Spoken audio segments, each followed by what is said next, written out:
Muy buenas noches. Me alegra saludarlos. ¿Puedo pedirles un gran favor? Aquellos que están atrás, ¿podrían pasar un poquito más adelante? Siento frío aquí adelante. Tal vez el calor de ustedes me puede abrigar más. Vengan más adelante, ¿sí? Y gracias por eso. Gracias por eso. Muy bien. Vamos entonces ahora a considerar nuestro tema. Yo contengo multitudes. Nuestro tema esta noche está basada, o mejor dicho, argumentada en la importancia que tienen las dinámicas familiares. Cuando hablamos de dinámicas familiares, estamos hablando de ese poder que mueve a una familia. Todos o la mayoría de nosotros en algún momento hemos tenido acceso a tener en la mano un pequeño imán. ¿Qué es lo que pasa con un imán cuando está frente a algún metal? Lo atrae, ¿cierto? Si yo tuviera un imán, noten ustedes, acá abajo y aquí encima clavos, ¿qué piensan ustedes que pasará con los clavos mientras yo muevo el imán? Eso es. Los clavos se van a deslizar siguiendo la dirección por donde el imán está moviéndose. ¿De acuerdo? ¿Sí? Ahora bien, ¿quién no conoce eso? Probablemente podría pensar de que estoy haciendo alguna obra mágica, pero no. Debajo de este papel hay un objeto muy poderoso que mueve lo que está encima. Así ocurre en la vida de una familia también.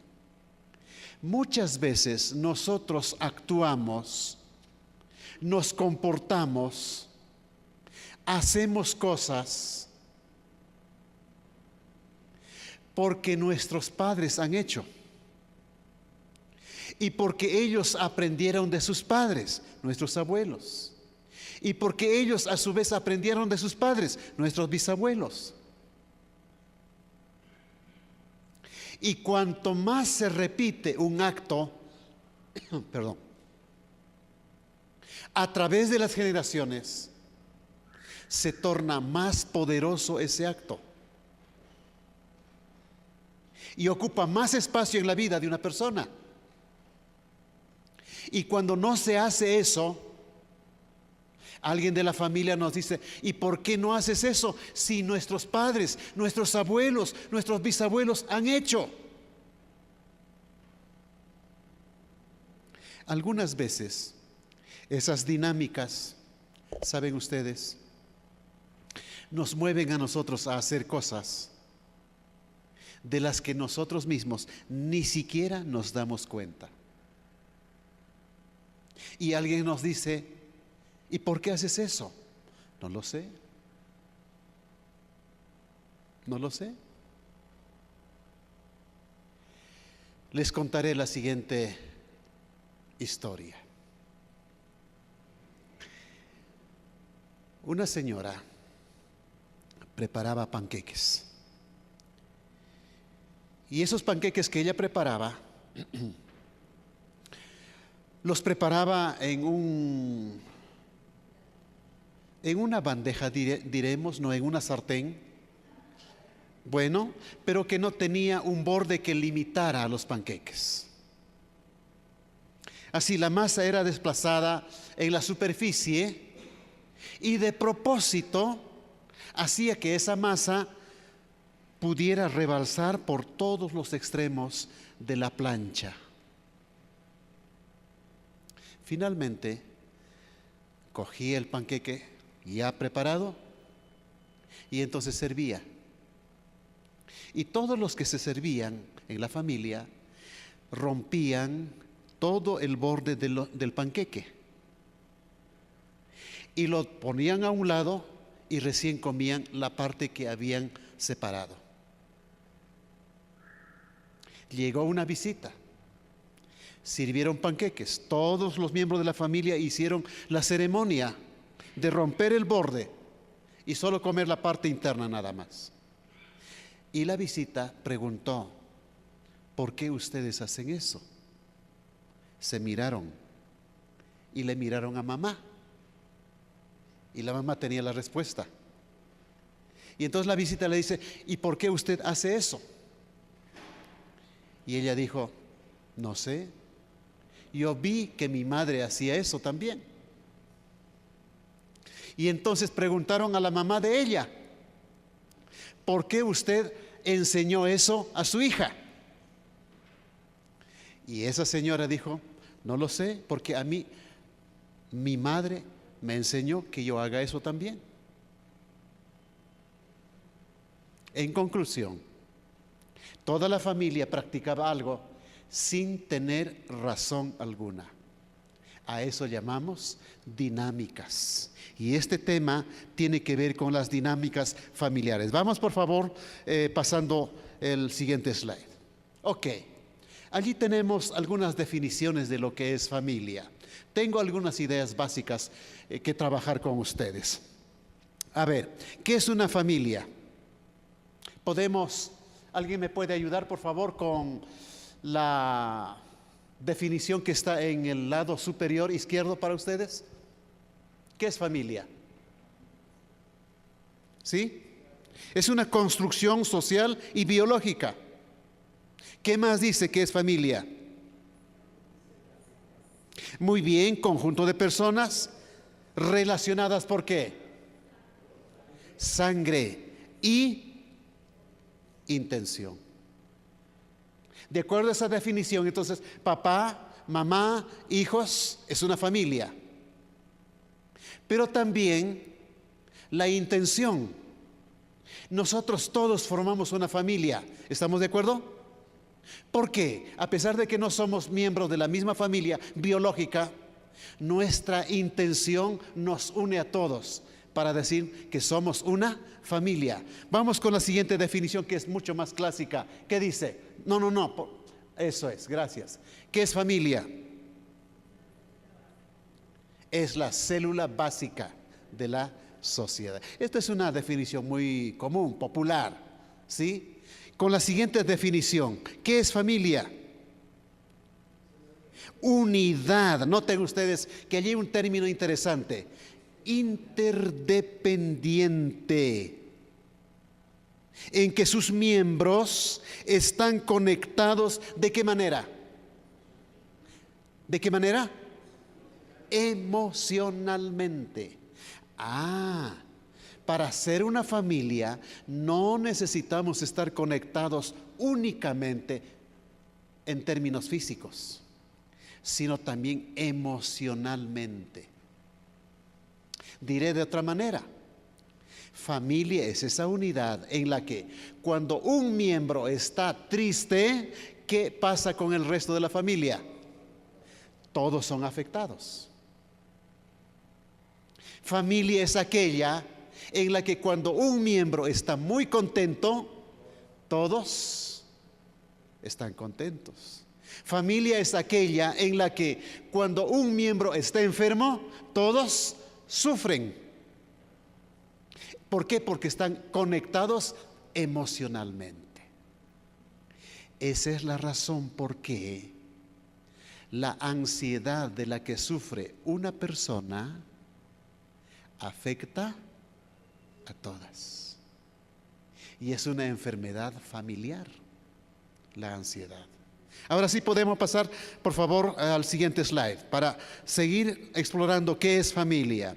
Es una unidad interaccional en la que los miembros participan ¿de qué?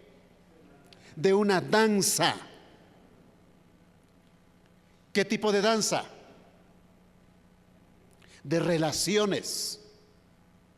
De relaciones. Me voy a acercar a esta pareja.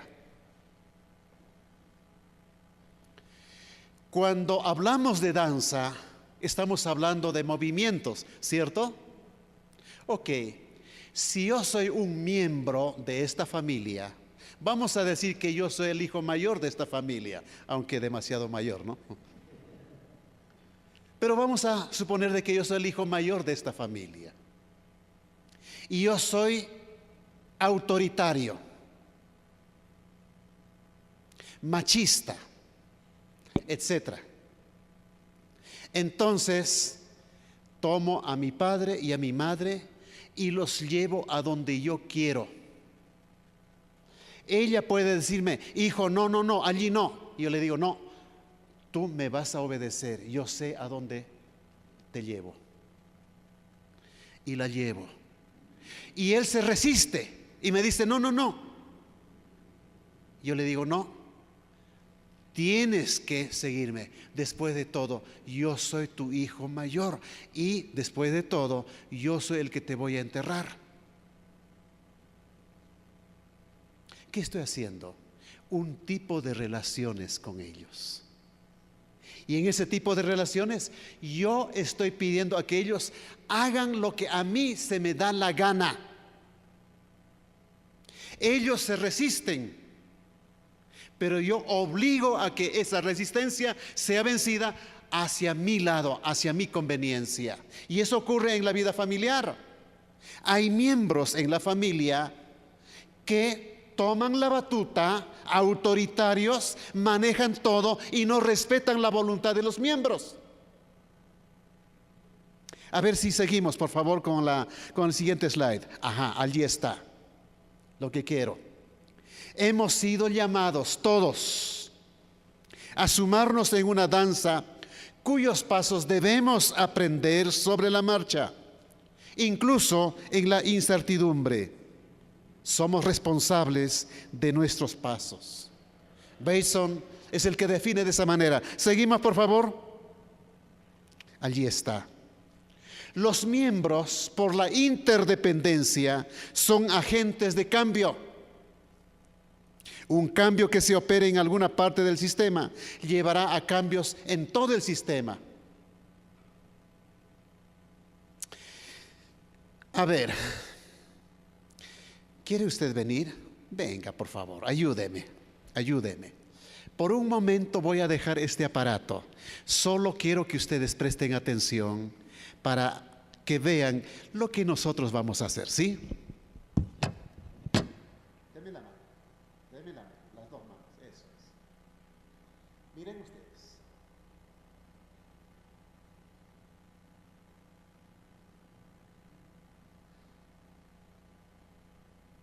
¿Qué es lo que estoy haciendo? ¿Qué es lo que hice? Bueno, además,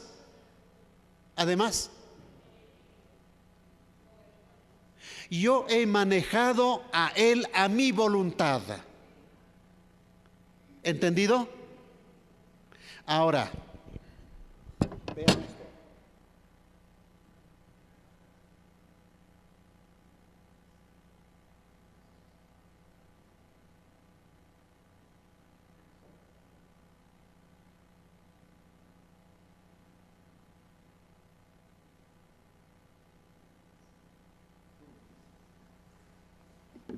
¿Qué es lo que han visto ustedes? ¿Perdón? Hubo participación. Hubieron dos fuerzas. ¿Cuáles son esas dos fuerzas? ¿Hubo una fuerza? Díganlo. Es que tengo temor de usar un verbo. ¿Hubo una fuerza? Eso, dígalo fuerte. Perdón, otra vez. Alar o jalar. Ok, gracias. Porque es que en cierta ciudad de Colombia yo usé ese verbo jalar y casi me apedrean. Porque ese verbo jalar, que es totalmente normal y es en español correcto, por supuesto, en esa ciudad colombiana significaba sugerir acto sexual. Bueno, entonces esa fuerza, jalar. Pero también hubo otra fuerza. ¿Cuál es? Empujar. Oigan esto que les voy a decir. Cuando en la vida familiar los miembros solo se ocupan en jalar y jalar y jalar, va a haber un desequilibrio en las relaciones. Y cuando en la vida familiar los miembros se ocupan solo en empujar, también habrá desequilibrio. ¿Cuándo es que hay relaciones sanas en la vida de una familia? Cuando estas dos fuerzas son compartidas. Unas veces se jala, otras veces se empuja. Cuando yo jalo a mi pareja, a mis hijos, los atraigo hacia mí. Y los atraigo para que ellos estén cerca a mí, pero no para que ellos pierdan su independencia, no para que ellos pierdan su identidad como miembros, sino que entre ellos y yo haya una zona de confort en la que mis hijos, mi esposa, se sientan cómodos ante mí y yo ante ellos. Y cuando no respeto esa zona de confort, y no existe esa zona de confort, nos mezclamos de tal suerte que yo soy él y él es yo. Es yo. Cuando yo soy tú y tú eres yo, entonces yo no soy yo, ni tú eres tú. Lamentablemente, esta mezcla enmarañada forma de relacionarse existe en la vida familiar. Aparentemente es una unidad muy buena, pero es dañina. Pero cuando solamente me ocupo en empujar, me desligo de los miembros de la familia. Y entonces cuando yo me desligo de mi familia, ya no estoy conectada con esa persona. Y esa persona como yo, sufrimos por eso. Una persona saludable en sus relaciones, entonces equilibra esas dos fuerzas. A medida que nosotros vamos creciendo, desde niños, ustedes dicen chinos, ¿no? De chinos nos convertimos en pelados. Y de pelados en, no sé cuál será el otro término más adelante, ¿no? Pero de cualquier modo, en la medida en que vamos creciendo, primero hemos estado muy pegados a la falda de mamá. Y a medida que íbamos creciendo, hemos tenido que soltarnos de la falda de mamá. Evidencia de nuestro desarrollo. Pero no es saludable que una persona como yo, con barba y bigotes y encanecido y he perdido tanta cabellera ya, esté sufriendo de mamitis, o esté extrañando a tal punto en que yo dependa totalmente de alguien. Soy una persona grande y necesito yo mi independencia en la interdependencia familiar. ¿Me dejé entender por ustedes? Seguimos, por favor. Algo más que quería mencionar acá, de acuerdo a esta cita. Un miembro en la familia es un agente de cambio en la familia. Vamos a suponer de que yo decida usar licor. Nunca lo hice entonces y comienzo a llegar a la casa borracho. Los miembros de mi familia se van a asombrar. Y comienzo a seguir usando ese producto. Finalmente, mi familia, después de asombrarse, comenzará a acostumbrarse, a tolerarme, y de repente yo voy a comenzar a invitarles a ellos a que tomen también, y de repente alguno me va a aceptar, y así uno y otro comenzará a usar ese producto en mi familia. ¿Qué he sido yo? Agente de cambio en mi familia. ¿Me están entendiendo ustedes? Ahora bien, si mi familia es una familia iletrada, No han pisado una escuela, ninguno de los miembros. Pero yo digo, yo no voy a ser analfabeto como mi padre, mi madre, mis hermanos, mis abuelos, mis bisabuelos, mis tatarabuelos, mis tatarabuelos. No, yo voy a aprender a leer y a escribir. Y comienzo a aprender a leer y a escribir. Y entonces me compro algunos libros y les digo, ¿saben? De acuerdo a este libro o estos libros que estoy leyendo, ¿saben? Hay esto, hay aquello en tal y cual lugar. Y ellos pueden decirme, pero ¿y es difícil aprender a leer? No, si quieres te enseño. Y comienzo a enseñarles. Soy agente de cambio para mi familia.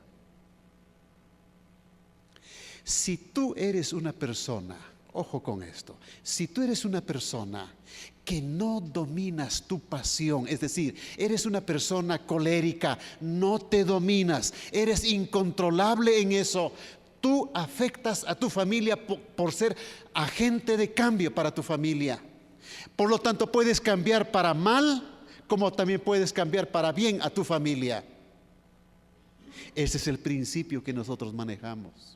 En vez de estar esperando que tu familia cambie, cambia tú. Cambia tú. Y si tu cambio es consistente,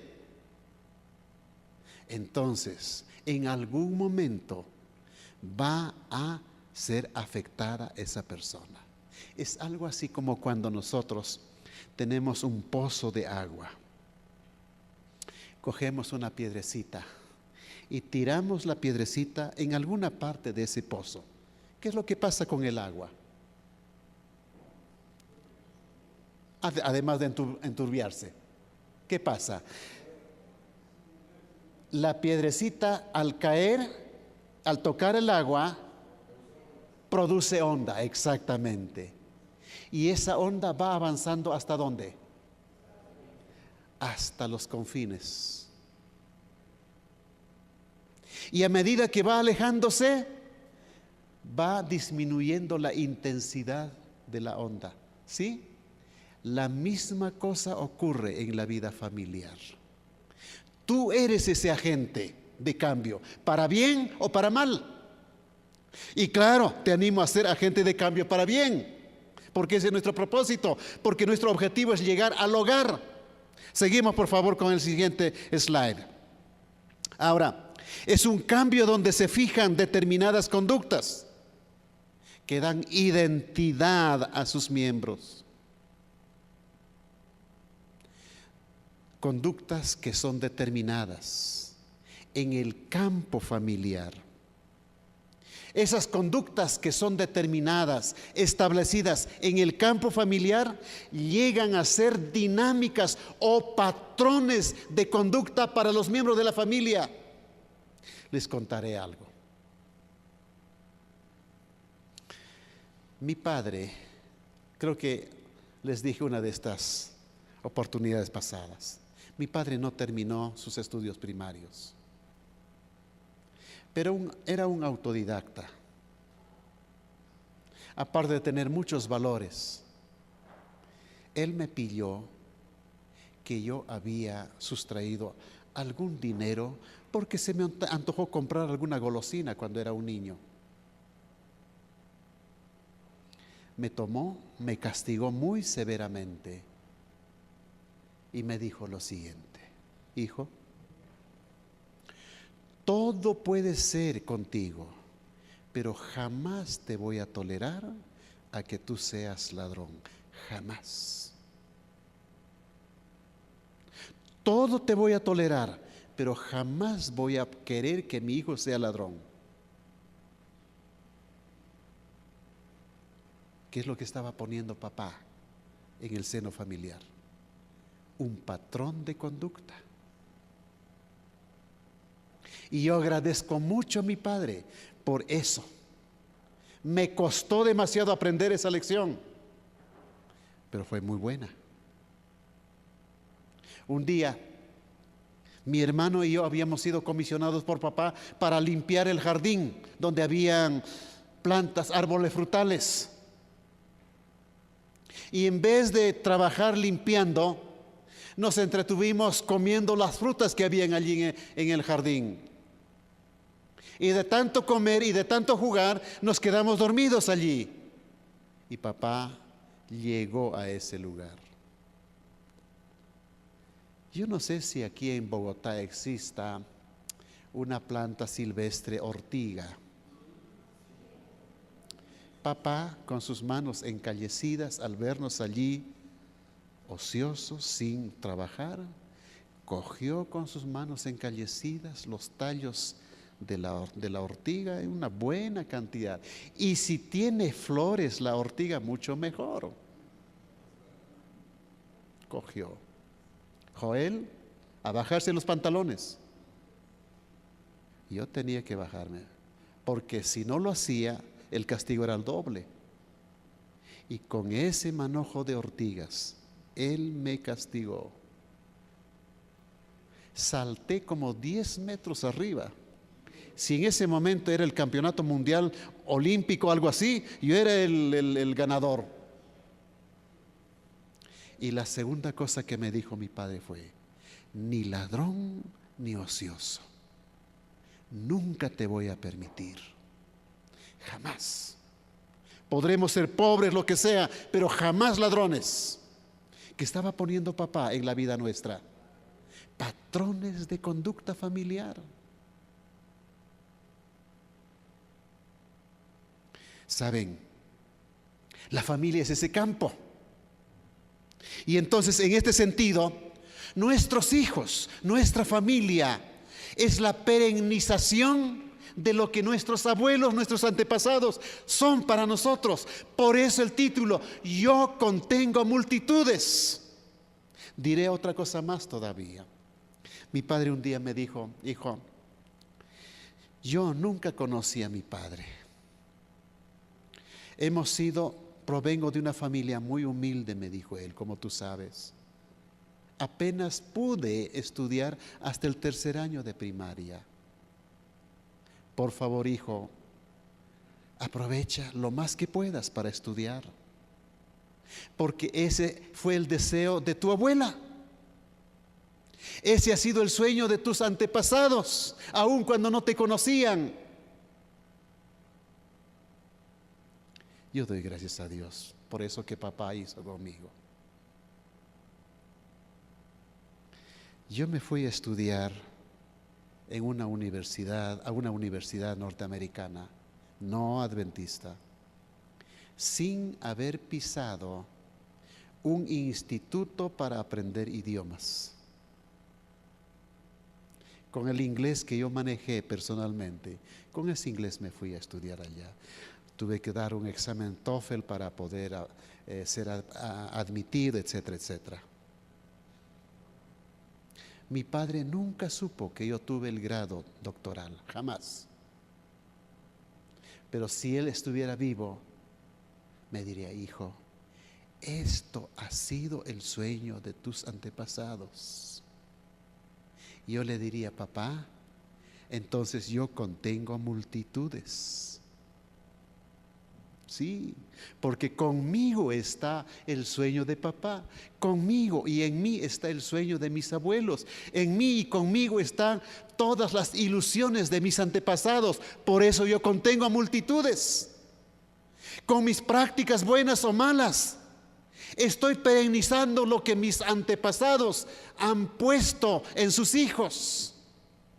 Y cuando tú haces una cosa buena o mala, no estás haciendo otra cosa sino lo que tus antepasados han puesto a través de sus hijos en las generaciones siguientes hasta llegar a ti. Y es lo que tú pones en tus hijos y tus hijos pondrán en sus hijos.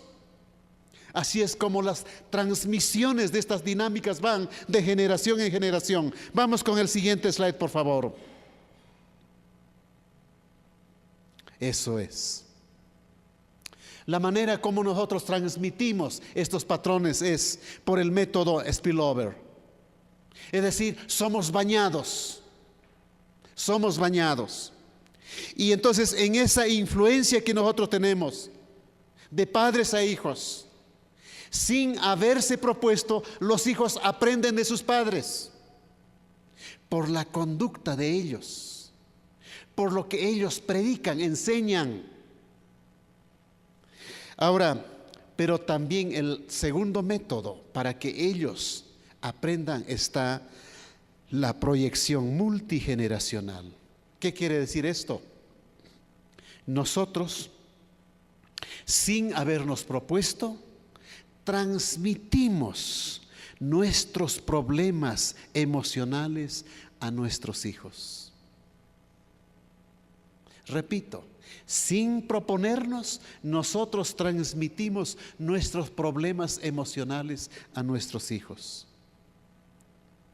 Y ellos copian nuestras conductas. Ellos replican nuestros pensamientos.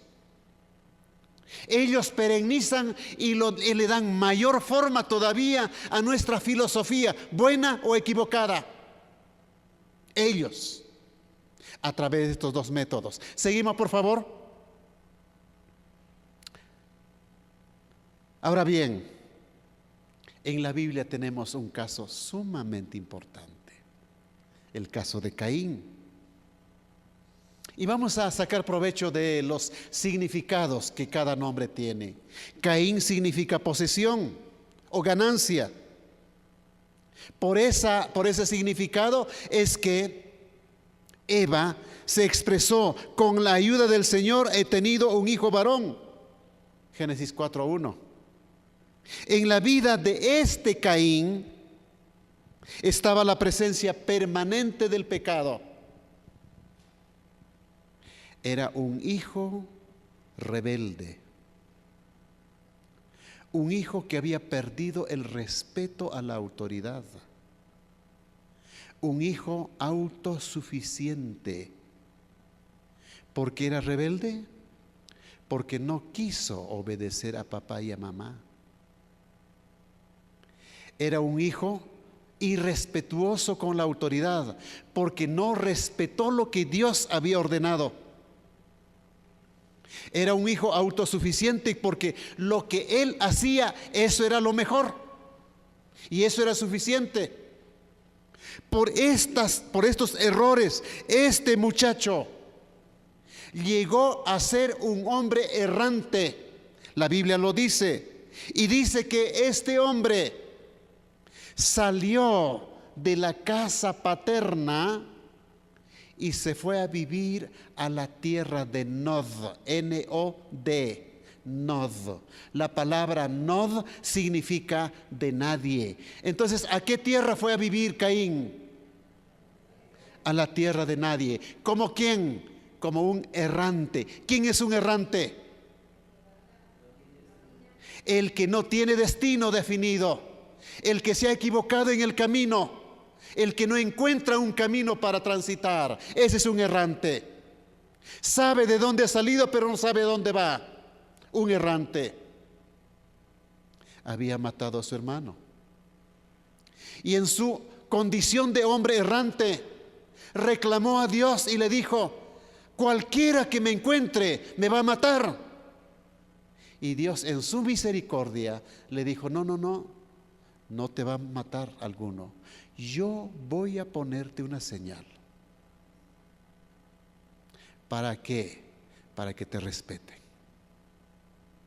Ok, entonces está bien. Y en su andanza, por favor, acompáñenme con sus Biblias, si es que lo tienen. En el capítulo 4 del libro de Génesis encontramos la historia de este hombre. Capítulo 4, noten ustedes, y el versículo 17.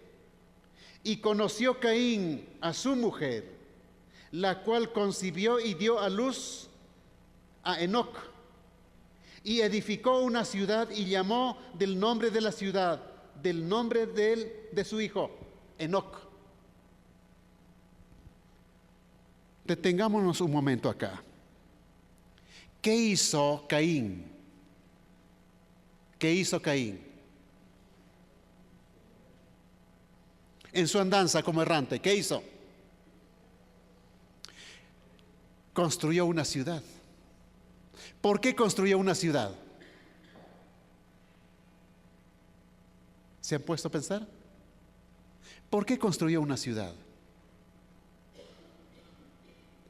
Porque él sintió que era vulnerable a cualquier ataque. Y entonces él dijo, o se dijo, estando en esta ciudad, yo voy a estar seguro y le voy a demostrar a Dios que yo con mi fuerza puedo defenderme. Ese es el origen de las ciudades. Jamás Dios había ideado ni diseñado la existencia de una ciudad en la tierra. Las ciudades existen debido a un rebelde. Ahora bien, se casa con una muchacha. Yo quiero preguntarles, ¿qué clase de pensamientos o filosofía tendría esa muchacha para casarse con Caín? ¿Puedo preguntar a usted? ¿Sí? ¿Le pregunto? Ok. Supongamos, usted es casada, ¿verdad? ¿Es casada? Ok. Supongamos que usted, con el permiso de su esposo, que usted es soltera. ¿Sí? Y está en edad de matrimonio. ¿Correcto? Y se presenta un joven que no tiene dónde caerse muerto. ¿Sí? Es un fugitivo. Es un joven que ha matado a su hermano. Es un joven rebelde porque se levantó contra Dios y contra sus padres. Es un joven que ha sido expulsado de su familia y de su casa y le propone matrimonio. ¿Se casaría usted con ese joven? ¿Por qué no? ¿Por qué no? Dígalo.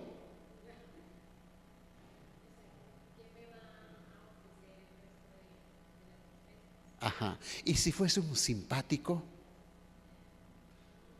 ¿Lo pensaría? ¿Ah?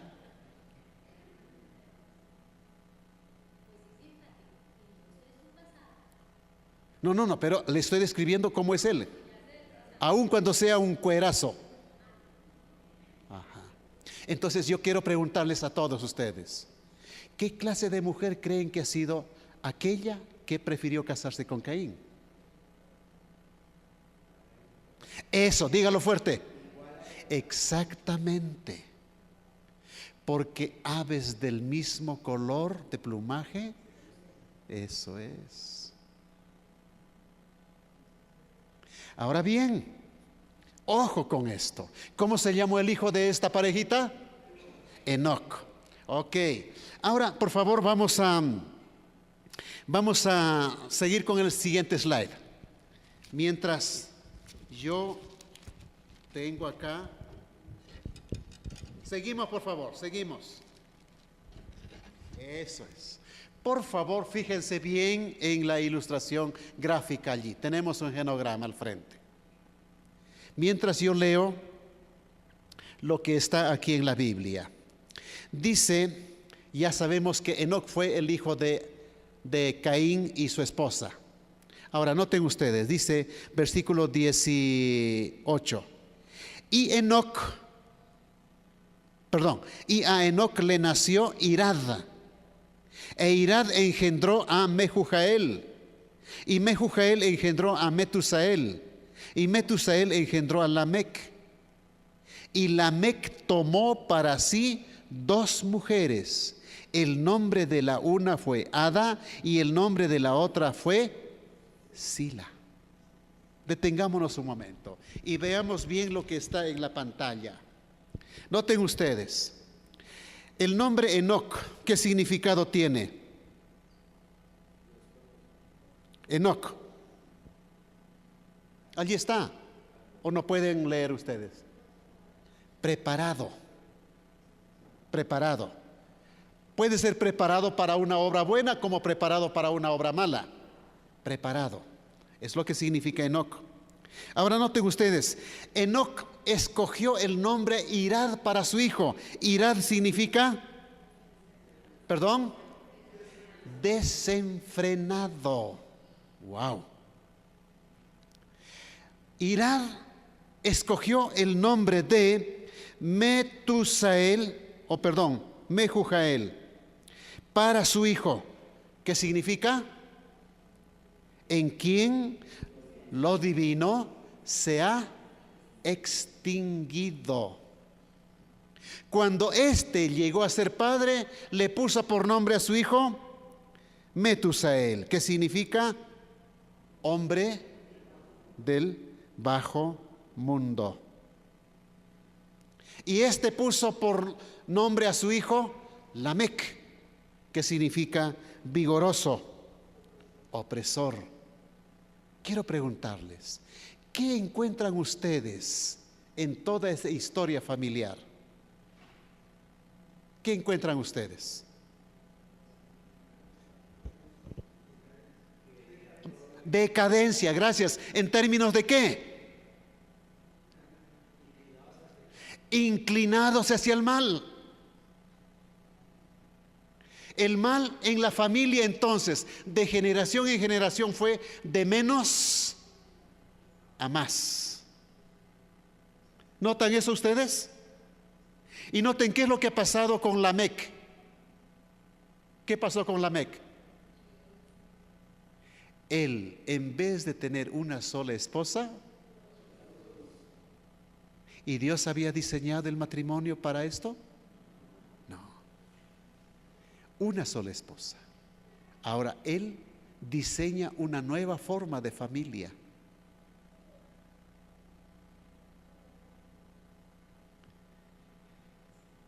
Dios diseñó el matrimonio monogámico. Lamec presentó a la raza humana el matrimonio poligámico. Noten ustedes el poder de las dinámicas familiares. Un padre violento, un padre alejado de la voluntad de sus padres, poco a poco comenzó el mal a acrecentar en la vida de esa familia, hasta que encontramos a Lamec. No perdamos de vista, por favor, seguimos adelante. Seguimos adelante, seguimos, por favor, seguimos. Ahora sí. Los seres humanos somos como los caracoles. Arrastramos nuestros caparazones de recuerdos y somos esos recuerdos. Voy a decirlo de otra manera.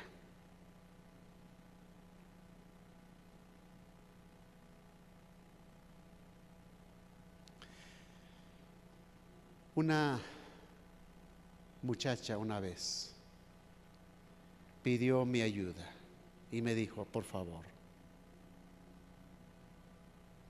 ayúdeme. No tolero más. Toda vez que yo tengo vida sexual con mi esposo,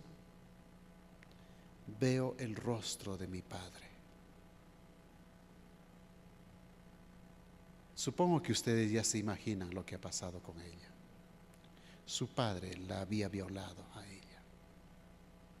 Una muchacha de 20 y tantos años, casada y con un niño, tenía algo de 5 o 6 años de edad ese niño. Ahora casada, lo que le había pasado de los 8 hasta los 12 años no se borraba de su mente. Era una dinámica que ella arrastraba, manejaba su vida. Su esposo no sabía eso. Su encuentro sexual con su esposo era un martirio para ella. Pero es esto lo que ocurre en nuestra vida. Arrastramos aquellas cosas que han pasado en nuestra vida. Y si no es de una generación a otra, viene más atrás todavía. En el caso de Caín, ¿de quién estamos hablando? Caín fue expulsado de su casa. Nunca más vivió en esa casa. Hay algunos hombres que salen de su casa de manera no deseada y rompen toda conexión con su familia y se mandan mudar lejos, a otro país, y no se comunican absolutamente en nada. Y en ese nuevo lugar, muy alejado de su familia de origen, forma su familia. Y saben ustedes, si es un hombre, ese hombre será tan demandante con su esposa que a la pobrecita la tendrá ahogada emocionalmente, porque la carencia de su familia de origen demandará de ella. Así es como la familia se comporta. Y eso es lo que ocurre con nosotros. Por eso es que muchas veces nuestras conductas no son entendidas ni por nosotros mismos, menos nuestra pareja, menos el resto de la familia. Cuán importante es que nosotros comprendamos esta situación. Seguimos, por favor. Ahora veamos la otra cara de la moneda. En ese mismo libro de Génesis encontramos a Set. Voy a leer este texto. Dice de la siguiente manera: y conoció Adán a su mujer, la cual dio a luz un hijo y llamó su nombre Set, porque dijo: me ha sustituido un hijo en lugar de Abel, a quien mató Caín, perdón. Y a Set también le nació un hijo y llamó su nombre Enos. No es Enoc, perdón. Entonces, entonces los hombres comenzaron a invocar el nombre de Jehová. Y para abreviar y aprovechar ya el tiempo que nos está ganando, quiero decirles, ¿qué ha pasado con esta familia? Ayúdenme por favor a leer los nombres. Tenemos allí a Set. El hijo de Set se llama Enos. El hijo de Enos se llama Cainán. El hijo de Cainán se llama Mahalaleel. El hijo de Mahalaleel se llama Jared. El hijo de Jared se llama Enoc. Enoc. Como el nombre fue del primer hijo de Caín, Enoc. ¿Qué saben ustedes de Enoc? Por razones de tiempo no vamos a leer lo que la Biblia nos dice. ¿Qué saben ustedes de Enoc? Caminó con Dios. ¿Y qué más? Dios se lo llevó al cielo. Y dice el texto bíblico que Enoc caminó con Dios después que engendró a su hijo Matusalén. La paternidad nos puede enseñar a nosotros lecciones que en otra forma jamás aprenderíamos. Nuestros hijos nos enseñan muchas cosas a nosotros. A ver, vamos a contar. Seguimos por favor con la siguiente, eso es. Vamos a hacer comparaciones. Contemos generaciones. Allá arriba está Adán y Eva, ¿es correcto? Luego tenemos la siguiente generación: Caín, Abel, Set, y la Biblia dice en el capítulo 5 de Génesis que Adán y Eva tuvieron otros hijos e hijas. ¿Entendido? Entonces sería la segunda generación. Luego tercera generación hasta Lamec. ¿Cuántas generaciones hay? ¿Cuántas generaciones hay? ¿6? 8 o 7. 7 generaciones hay. 7 generaciones hay. Ahora cuenten cuántas generaciones hay desde Adán hasta Enoc.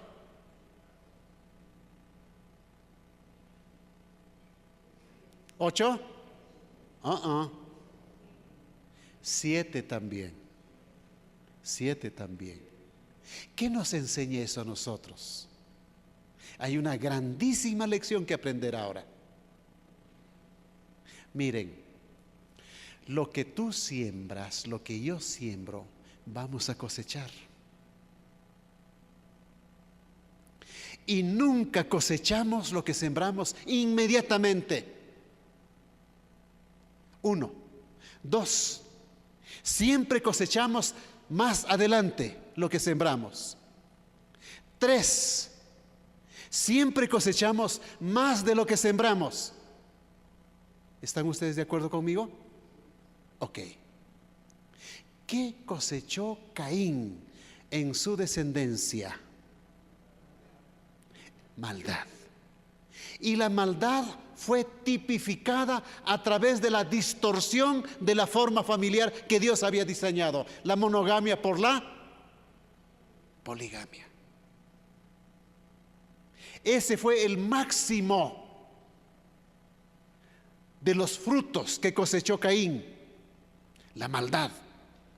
Increciendo, dirían los músicos. ¿Qué cosechó Set? Por haber adorado a Dios. ¿Qué cosechó?